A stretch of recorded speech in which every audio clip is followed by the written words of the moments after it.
할렐루야, 복된 아침입니다. 새 찬송가 317장 내 주 예수 주신 은혜 함께 찬양하시면서 7월 25일 화요일 가정에서 드리는 새벽 예배를 시작하겠습니다.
(7월) 한 달은 우리 교회 리더십과 임직을 위해 함께 기도하고 있습니다.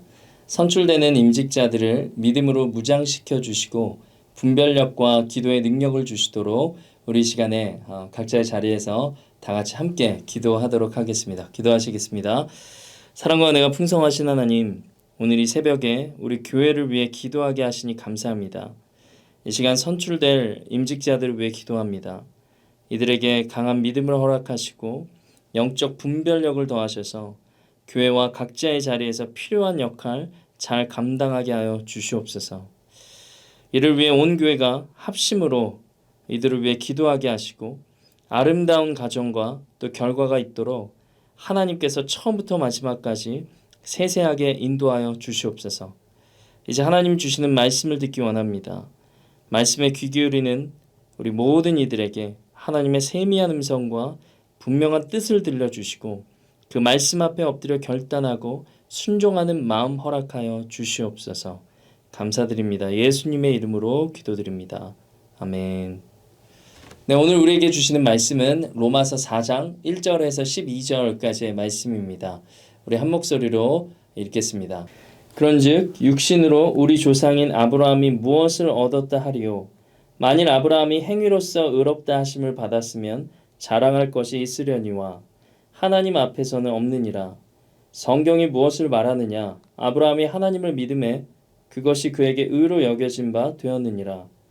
일하는 자에게는 그 삭시 은혜로 여겨지지 아니하고 보수로 여겨지거니와 이를 아니할지라도 경건하지 아니한 자를 의롭다 하시는 이를 믿는 자에게는 그의 믿음을 의로 여기시나니 일한 것이 없이 하나님께 의로 여기심을 받는 사람의 복에 대하여 다윗이 말한 바 불법이 사함을 받고 죄가 가려짐을 받는 사람들은 복이 있고 주께서 그 죄를 인정하지 아니하실 사람은 복이 있도다 함과 같으니라. 그런즉 이 복이 할례자에게냐 혹은 무할례자에게도냐 무릇 우리가 말하기를 아브라함에게는 그 믿음이 의로 여겨졌다 하노라. 그런즉 그것이 어떻게 여겨졌느냐 할례시냐 무할례시냐 할례시가 아니요 무할례시니라. 그가 할례의 표를 받은 것은 무할례시에 믿음으로 된 의를 인친 것이니 이는 무할례자로서 믿는 모든 자의 조상이 되어 그들도 의로 여기심을 얻게 하려 하심이라. 또한 할례자의 조상이 되었나니 곧 할례 받을 자에게뿐 아니라 우리 조상 아브라함이 무할례시에 가졌던 믿음의 자취를 따르는 자들에게도 그러하니라. 아멘. 네, 오늘은 믿음의 본질이라는 제목으로 하나님 말씀 증거하겠습니다. 여러분은 믿음을 어떻게 정의 내리고 있습니까? 우리가 자주 하는 말이면서도 믿음을 정확하게 정의 내리고 설명하기는 쉽지가 않습니다. 우리는 믿음을 기도하면 응답받는다 식의 자기 확신이나 자기 암시로 받아들일 때도 있습니다. 그러나 성경은 이것을 믿음이라고 하지 않습니다. 왜냐하면 이것의 뿌리가 자기 자신에 있기 때문입니다. 성경은 믿음이 자기 암시와 같은 미신이 아니라 하나님으로부터 나온 것임을 말하고 있습니다. 그렇다면 믿음의 성경적인 정의는 무엇일까요? 믿음으로 번역된 신약 성경의 헬라어 단어는 피스티스입니다. 이 단어는 두 가지 뜻을 갖고 있는데 faithfulness와 fidelity의 뜻입니다. 신실함과 충성이라는 뜻을 갖고 있습니다. 오늘 본문은 이 믿음의 첫 번째 의미인 faithfulness, 하나님의 신실하심이 무엇인지를 우리에게 잘 알려주고 있습니다. 1절을 보면 바울은 아브라함을 들어서 이 믿음이 무엇인지를 설명하고 있습니다. 1절을 보십시오. 그런즉 육신으로 우리 조상인 아브라함이 무엇을 얻었다 하리요. 이어지는 2절과 3절 말씀을 보면 아브라함은 행위로 하나님께 인정받았다라고 하지 않습니다. 3절 말씀이죠. 성경이 무엇을 말하느냐? 아브라함이 하나님을 믿음에 그것이 그에게 의로 여겨진 바 되었느니라. 아브라함은 누구입니까? 유대인들의 믿음의 조상입니다. 믿는 우리 모든 자들의 조상이기도 합니다. 로마서가 말하는 아브라함의 이야기는 창세기를 인용하고 있기 때문에 우리가 창세기로 돌아가서 이 창세기를 훑어봐야 됩니다. 먼저 하나님은 창세기 12장으로 아브라함에게 자녀도 주실 것이고 너로 인해 큰 민족을 세울 것이다 라고 언약하셨습니다. 창세기 12장 1절과 2절의 말씀이죠. 여호와께서 아브라함에게 이르시되 너는 너의 고향과 친척과 아버지의 집을 떠나 내가 내게 보여줄 땅으로 가라. 내가 너로 큰 민족을 이루고 내게 복을 주어 내 이름을 창대하게 하리니 너는 복이 될지라. 7절 말씀입니다. 내가 이 땅을 내 자손에게 주리라 하신지라. 아브라함이 이 언약을 하나님께 받았을 때 나이가 75세였습니다. 이 언약을 받고 하란을 떠나 가나안에 도착한 그 여정의 스토리가 창세기 12장에 기록되어 있습니다. 그런데 13장, 14장 이렇게 넘어가고 15장이 될 때까지도 하나님이 언약하신 자녀가 아브라함에게 아직 없는 거예요. 그런 중에 15장 1절을 보면 하나님이 환상 가운데 나타나십니다. 이렇게 말씀하세요. 여호와의 말씀이 환상 중에 아브라함에게 임하여 이르시되 아브라함아 두려워하지 말라. 나는 내 방패요 너의 지극히 큰 상급이니라. 그런데 이어지는 2절과 3절 말씀을 보면 이 하나님의 음성에 체념하는 듯한 아브라함의 반응이 나와 있습니다. 주 여호와여 무엇을 내게 주시려 하나이까? 나는 자식이 없사오니 나의 상속자는 이 다메섹 사람 엘리에셀이니이다. 아브라함이 또 이르되 주께서 내게 씨를 주지 아니하셨으니 내 집에서 길린 자가 내 상속자가 될 것이니이다. 이 아브라함의 반응은 뭔가 하나님께 원망도 조금은 섞인 듯한 그런 반응이 느껴집니다. 이런 아브라함에게 하나님은 4절과 5절로 이미 그와 했던 언약을 상기시켜 주십니다. 4절과 5절인데 여호와의 말씀이 그에게 임하여 이르시되 그 사람이 내 상속자가 아니라 내 몸에서 날 자가 내 상속자가 되리라 하시고 그를 이끌고 밖으로 나가 이르시되 하늘을 우러러 무뼈를 셀 수 있나 보라. 또 그에게 이르시되 내 자손이 이와 같으리라. 하나님의 이 언약의 말씀을 듣자 아브라함의 반응은 6절에 기록되어 있습니다. 아브라함이 여호와를 믿으니 여호와께서 이를 그의 의로 여기시고. 아브라함은 하나님의 말씀, 하나님의 언약을 믿기로 결정합니다. 그리고 하나님은 아브라함의 이 반응을 보시고 이 믿음의 반응을 보시고 그를 의롭게 여겨주셨습니다.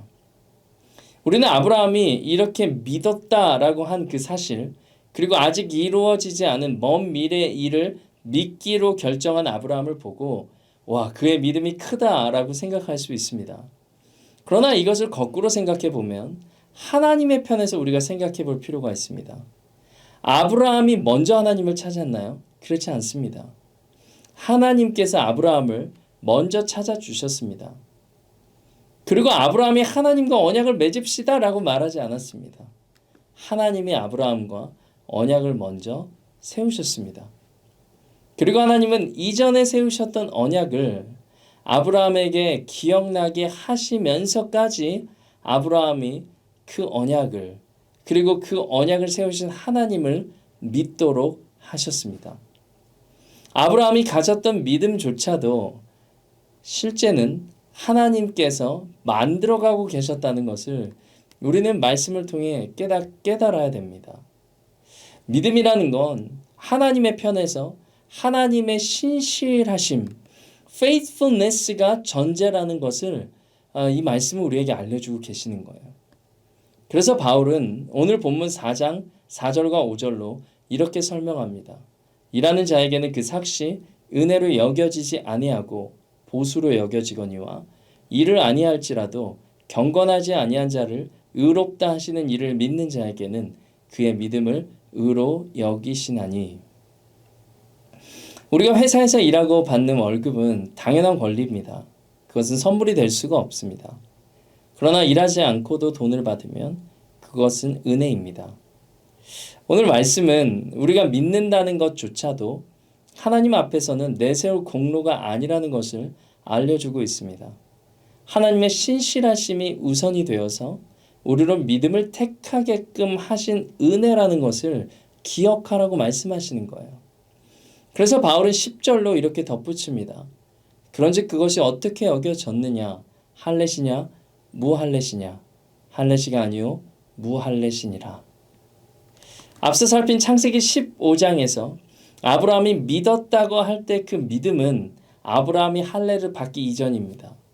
할례 의식은 한참 뒤에 창세기 17장에서야 나옵니다. 할례도 없었고 율법도 없었던 그때 그 시절의 아브라함을 하나님은 전적으로 택하셔서 그에게 구원의 은혜를 베풀어 주셨습니다. 그리고 믿음을 갖도록 하나님이 아브라함의 생애를 만들어 가셨습니다. 다시 말해 구원은 하나님이 베푸신 은혜라는 것입니다. 구원받는 믿음도 하나님의 전적인 은혜를 바탕으로 생겨난 것입니다. 그래서 구원의 핵심은 하나님의 약속과 베풀어 주신 은혜를 받아들이는 것에 있습니다. 그것뿐입니다. 그러기에 우리는 자랑할 것이 없습니다. 그래서 바울은 로마서 1장의 서두에서부터 부르심, 하나님의 부르심과 택하심에 대해서 말하고 있는 것입니다. 1장 1절을 보면 바울은 사도로 부르심을 받았습니다. 5절을 보면 예수님으로 말미암아 사도의 직분을 받았습니다. 6절을 보면 예수 그리스도의 것으로 부르심을 받았습니다. 7절에 하나님의 사랑하심을 받고 성도로 부르심을 받았다라고 고백합니다. 기독교와 타종교의 차이는 하나님의 전적인 택하심과 부르심에 있습니다. 우리가 하나님을 찾은 것이 아니라 하나님이 우리를 찾아주셨습니다. 예레미야를 부르시며 하나님은 그에게 모태에 짓기 전부터 너를 알고 있었다라고 말씀하십니다. 너가 배에서 나오기 전에 내가 너를 성별하였다라고 말씀하십니다. 오늘 우리가 하나님을 믿을 수 있게 된 것은 오직 하나님의 전적인 은혜입니다. 오늘 우리가 이 자리에서 하나님을 예배하는 것 또한 하나님의 전적인 은혜입니다. 그러므로 믿음은 자기 확신이나 자기 긍정이나 또한 우리의 어떤 행위도 선행될 수 없습니다. 하나님의 신실하심이 이 믿음의 우선이 된다는 것을 기억하십시오. 성경은 하나님을 언약을 세우시고 그 언약을 지키시는 신뢰할 만한 분이시라고 소개합니다. 우리 성도들의 믿음은 이렇게 하나님의 신실하심을 신뢰함으로 생겨나는 것입니다. 이런 이유로 우리의 믿음의 본질은 하나님의 편에서 온 것이지 스스로에게서 나온 것이 아닙니다. 이 전적인 하나님의 은혜 앞에 오늘 하루 감사로 찬양하는 우리 모두 되시기를 주님의 이름으로 축복합니다. 네, 말씀 들은 것 놓고 이 시간에 함께 기도하겠습니다. 사랑과 은혜가 풍성하신 하나님, 믿음의 본질이 무엇인지를 깨닫게 하시니 감사합니다. 나를 택하시고 자녀 삼아 주신 것에 대해 기쁨으로 반응하게 하시고 나를 부르신 하나님의 은혜를 찬양하며 사는 인생 되게 하셔서 이제 하나님을 향한 믿음이 흔들리지 않고 굳건한 믿음으로 세워가 주시옵소서. 감사드립니다. 예수님의 이름으로 기도드립니다. 아멘. 네, 이제 개인적인 기도 제목 가지고 하나님 앞에 나아가겠습니다. 승리하신 하루 되시기를 바랍니다.